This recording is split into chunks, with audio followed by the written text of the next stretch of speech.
Welcome, I'm starting all over. Drink with James, episode 126.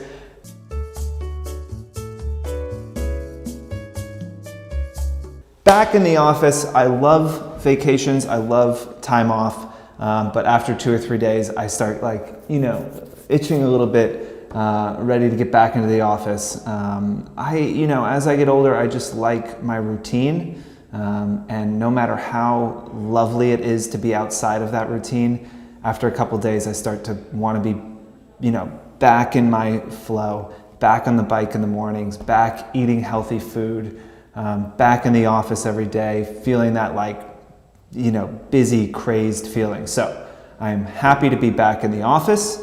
We have our holiday party this evening, which is partially why I'm drinking coffee, because it's 2 p.m. on a Monday right now, and Tim's going to try and turn this video around as quickly as he can, but I cannot start drinking at 2 p.m. and then go to our holiday party. If you have ever hung out with any of the 4 staff, I am just the tip of the iceberg when it comes to bad choices. So I'm sure tonight is going to be painful. Well, tomorrow will be painful. Tonight's going to be beautiful. So also on the way down and back up, I started this new book, Principles by Ray Dalio, who is a hedge fund manager, most successful hedge fund manager ever. He is worth $19 billion, which is a decent amount of money, would probably take care of at least my core needs. And he wrote this book, Principles. I'm only halfway through, so I can't give you a full rundown, but really interesting. I suggest all of you read it, even if you're not into finance. It's fascinating hearing how someone who came from very lower middle class background became that successful. He lives his life by, a number of guiding principles that have helped him, make all of his decisions. Something he said that I found really interesting was essentially he was saying, if you're an entrepreneur or an investor, the only way to make money is betting against the consensus.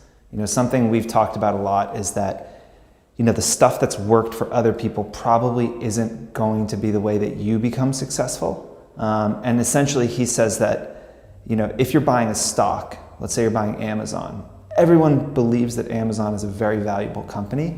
So that belief is baked into the price. So people's optimism about Amazon is in the price, which means that in a lot of ways it is probably overvalued because the optimism is already baked into it. So the only way you can make money is by betting against what everybody else believes, which is very similar to being an entrepreneur. Ask any entrepreneur when they started their business. Most of the stories the first few years is everybody thought I was stupid, everyone said this wouldn't work, nobody thought this was a good idea. You bet against the consensus, and that is how you make money. And so we've talked about that a bit on the show, just I can give you advice, but the next person who's going to make it and is going to kill it on Instagram, the next big blogger, isn't going to follow any of that advice probably. They're going to find something totally different that they're doing. That's kind of the product market fit thing we talk about as well. But I think it's an important thing to think about in your own life, about betting against the consensus, about doing things that nobody else is doing, and that nobody else even thinks is a good idea. What's also interesting in that is that if you spend your life betting against the consensus, you will be wrong sometimes. You will have painful losses. You will fail a lot. And another thing that kind of stuck with me is he said that, you should be building your life around and taking satisfaction in your ability to suffer and struggle well, and that the goal for you can't be success. If you say that my goal is to have 200,000 Instagram followers, you're going to get 200,000 Instagram followers, and that is not going to feel special. It's not going to make you happy. It's not going to change your life. It's not going to, all of a sudden make everything else in your life better, because you'll instantly want 400,000 and the next and the next and the next. And so he's kind of saying that the only way for us to be happy and the only way to be successful over a long period of time, over decades, is to get comfortable with struggle and to embrace struggle because out of that, out of pain, out of failure, obviously comes learnings, and through learning we become better and better, and we increase the probability that the bets that we're making against the consensus are going to be right and are going to work out. So interesting book. That is two very small points in what has so far been a book of really interesting insights from someone much smarter and wealthier, but maybe not as chic as of me. So let's get into the questions here.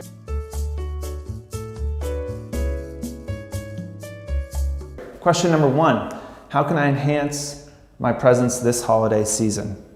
Holidays are tough.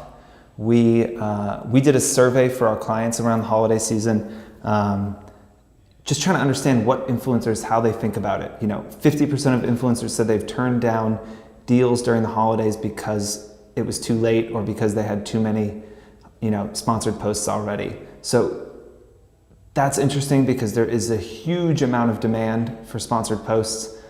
There is not as much supply. You're bombarded with, you're bombarded with marketing in general. A large portion of the marketing spend globally happens in Q4. A lot of retailers make 50% of their yearly money in the months of November and December. So it is massively important for every retailer in the world to be successful this holiday season. A retailer is planning holiday a year out. They're already probably planning the next holiday season. So, if you're just thinking about holiday now and what you're going to do to stand out, you're probably too late. You're probably not going to be able to, do something really impactful. I don't think that, I was talking to Grace Atwood recently, and she was talking about how she set a tree up in her house in October and decorated it so she would have all of her content ready to go. She kind of was very buttoned up, and she kind of had planned out her holiday season quite well. I think that traditional bloggers do a great job with this. They always are putting out the gift guides, that they kind of roll out over the course of a few weeks. It's very shopper helpful. So I think if you're a traditional blogger, you probably don't need my advice on holiday. Hopefully you are, putting together a solid gift guide. Hopefully you're providing that value to your readers who are coming to you for gifts and for gift ideas. Influencers who don't have a blog, who maybe aren't as product focused, it's an interesting time of year because every retailer, the only thing they care about right now is sales. There's no brand awareness campaigns happening right now. So there's only sales-driven campaigns. So I would encourage you on your sponsored posts to just remember that you are an advertiser. Remember that you are there to sell a product. Try and do a really good job of convincing people to spend their money on that product. We've talked about it before, but use the product. If a brand is asking you to try and become a spokesperson for that product, make sure you use it, make sure you research it. Research the history of the brand. Who started it? What made them special when they started the company? Sometimes if you go back for an older company, 50, 60 years, they have really fascinating founding stories. Maybe you can pull that into your post somehow.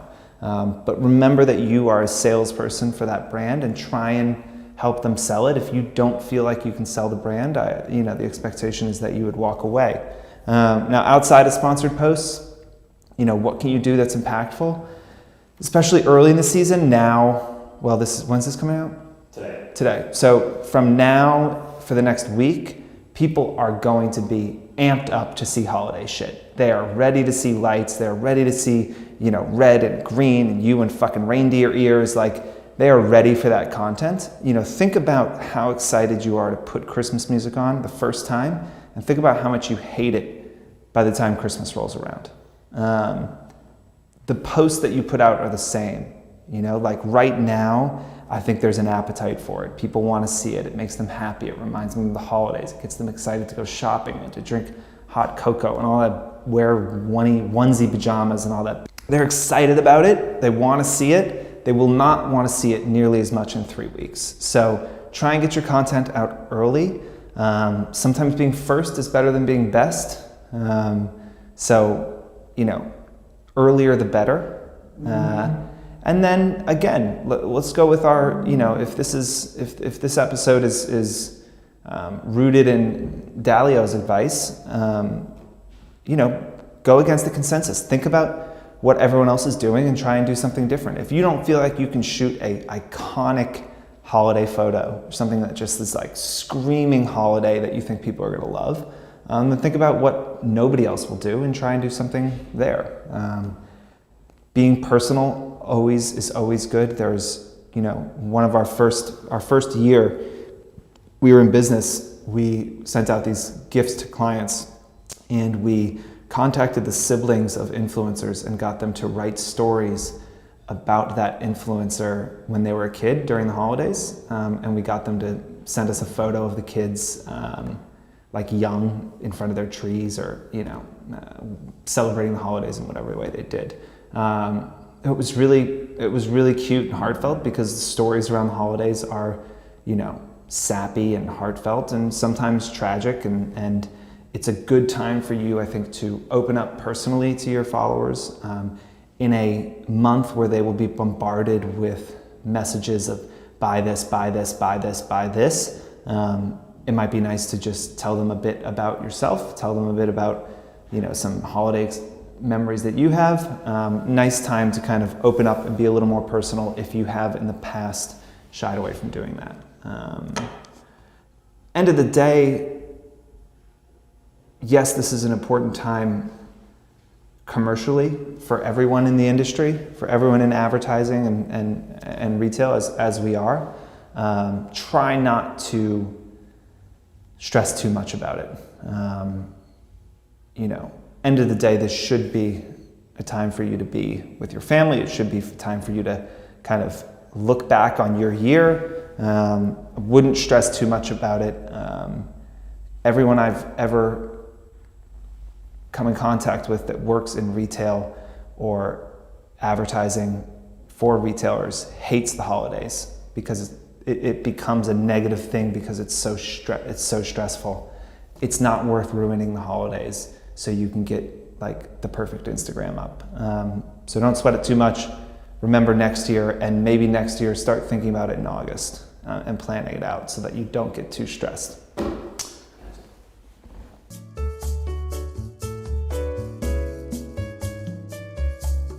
Question number 2.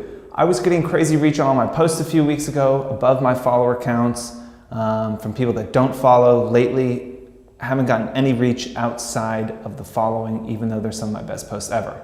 How did it not make it to the Explore page? Seems contradictory to everything I know about the algorithm.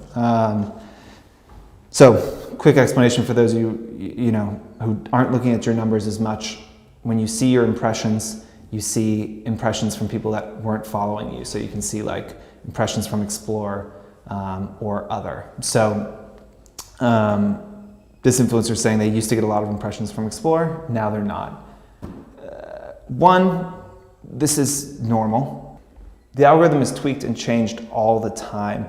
And if at some point you were benefiting from the algorithm and you were getting on the Explore page and you were getting a lot of followers and views because of that, I wouldn't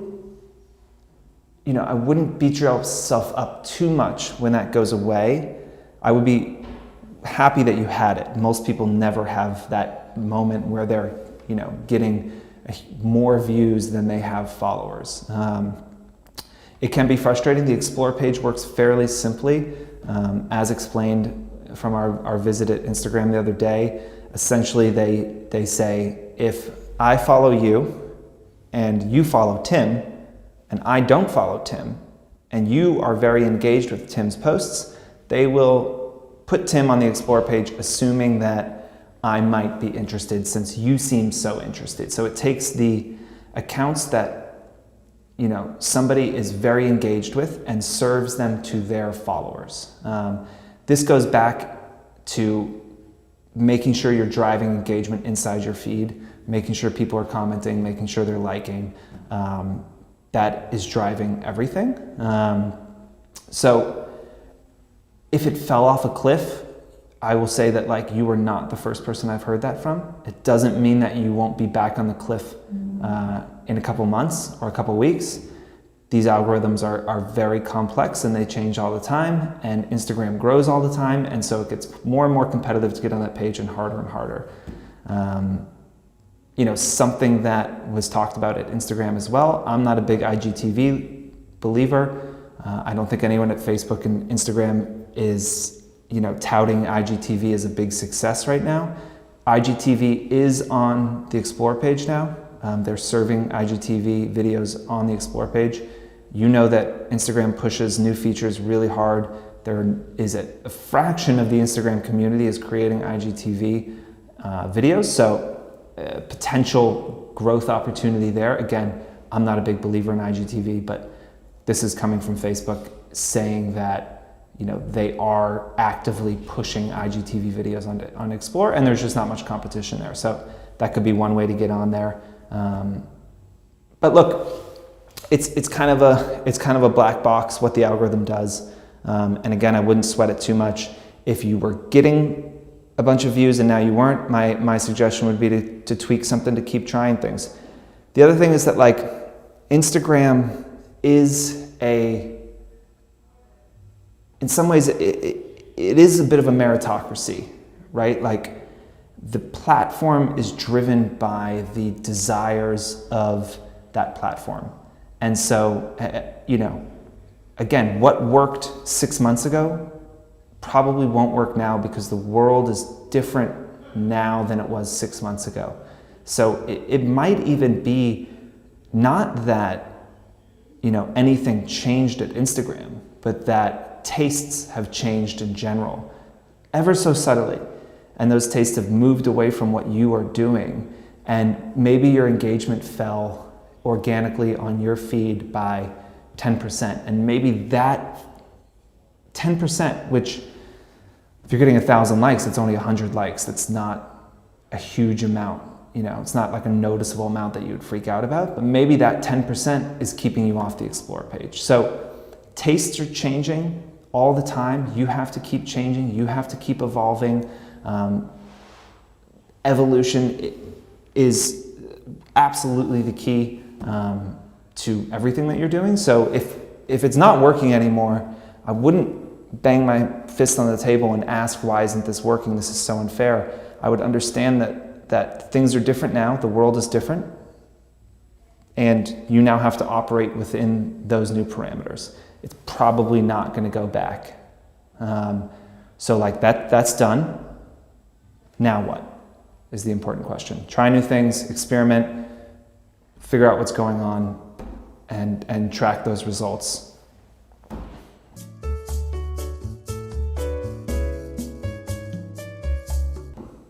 Okay, question number 3. How can I improve my story engagement? My posts are doing well, my stories aren't. I've heard this a few times, both sides. Stories doing well, posts aren't. Posts doing well, stories aren't. It's interesting because we generally see stories and posts to be pretty tied. Like generally impressions-wise, if you get 100 impressions on your post, you get 25 impressions on your story. So you're getting 25% of the amount of impressions on your story as you do on your post. That's generally what we're seeing. So that is rare.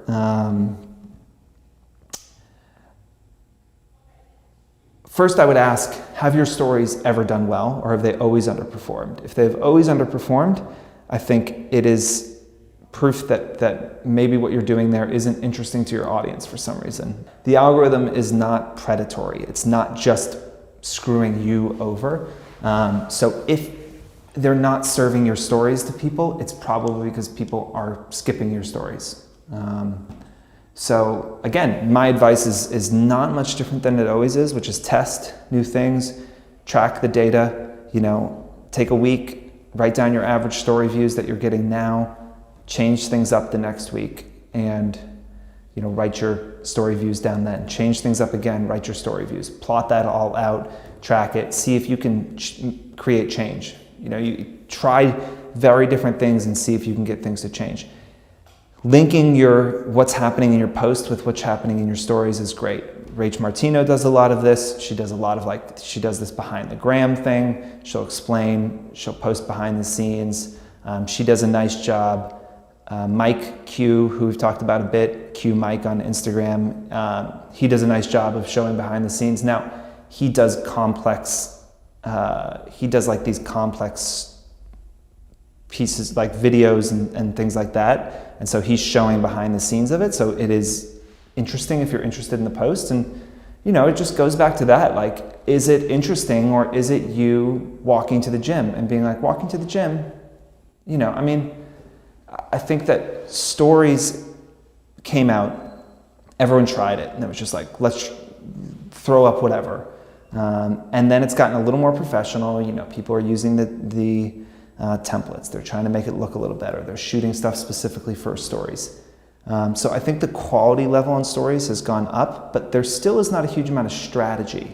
What are you saying? Do you have a weekly or daily theme that you are working around? Do you have little things that you always do? Again, if you look at like a Rach Martino, she does that like behind the gram. That's a consistent thing that she is doing over and over. A couple of my friends I follow don't have a big following, but like once a week they do like the inspo stuff. That is kind of nice and interesting if you have taste.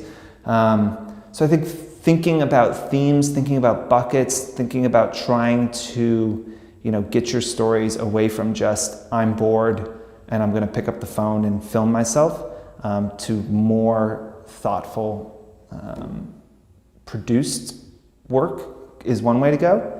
Again, the other way is that like there are people with big personalities. Christina Cardona from Trope Rouge is a great example. Her stories are, there is no thought going into that, but she's funny, and she's engaging and charming. And I think that like you just want to watch it because she's kind of ridiculous. So for her, a more produced story would actually be a detraction, because her whole vibe is kind of just like letting you into her life and her being like, oh my gosh, like I love Cheetos. So I think it just depends on what your vibe is. But as always, I would say experiment, track, try new things. There is a way to fix it if you work at it. So that is all, people.